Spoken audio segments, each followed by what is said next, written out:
this just got serious. After running a 10.03 in Melbourne under cold and heavy conditions, it was already clear that Lachlan Kennedy was close to breaking the 10-second barrier, but no one expected what happened next. At the Australian National Championships in Sydney, he didn't just break it once, he did it twice back to back. First in the heats, a smooth and controlled 9.96. No pressure, no panic, just pure execution. He got out clean, took control early, and never looked back. The conditions weren't even ideal, with almost no tailwind and an evening race, yet he still made it look easy. Then came the final. Cooler weather, slightly better wind, and somehow he repeated it.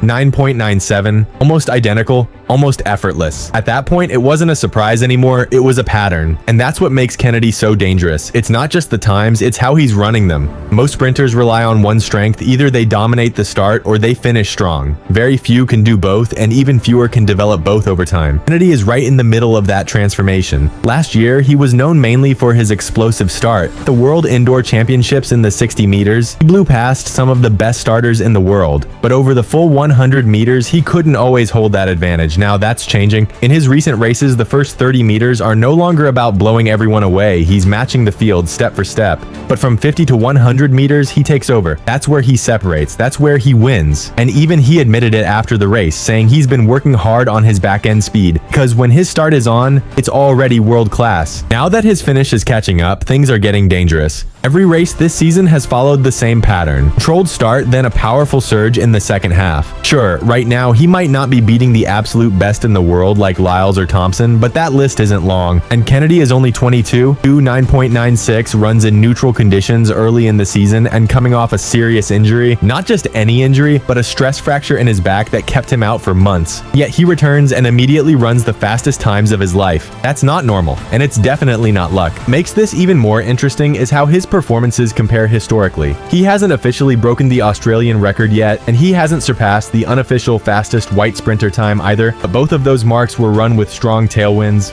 Kennedy did this in neutral conditions in the evening without major advantages, just for wind, and he's already right there, maybe even ahead. Give him perfect conditions, a legal tailwind, strong competition, and a daytime race, and suddenly you're not talking about 9.9 anymore. You're talking about high 9.8 territory. And the craziest part is that he's still improving. His running style is also unique. It's not the typical sprint form you see at the elite level. It's a bit unorthodox, even resembling mechanics you often see in top female sprinters. That's not a weakness. If anything, it proves that there's no single way to be fast. Kennedy is finding his own path, and it's working. So the big question now is whether he can compete on the world stage. The answer is yes, but medals are a different challenge, especially with how strong this generation is. Still, for an Australian sprinter from the Oceanic region to reach this level, it's already a huge achievement. Now, another test is coming. The 200 meters against Gout, one of the most hyped young talents in the sport. Will Kennedy go 3 for 3, or will Gout finally stop him? Either way, track and field right now, especially in this region, is becoming incredibly exciting, and this might just be the beginning.